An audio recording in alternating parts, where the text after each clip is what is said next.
जिस British empire से हमें आज ही के दिन आजादी मिली है, वो ब्रिटिश एम्पायर अपने पीक पे इतना पावरफुल था कि उसने कभी सनसेट नहीं देखा था।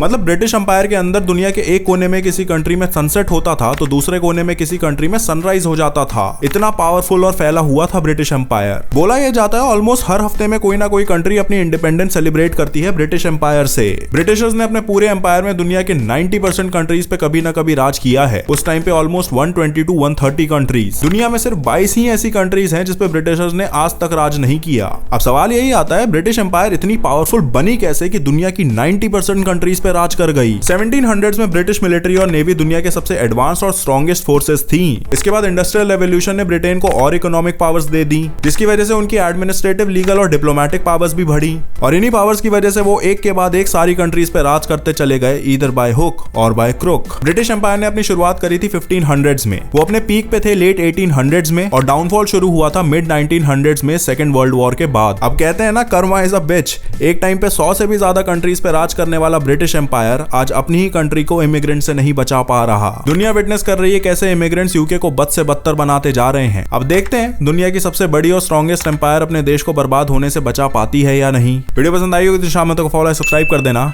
And happy independence day.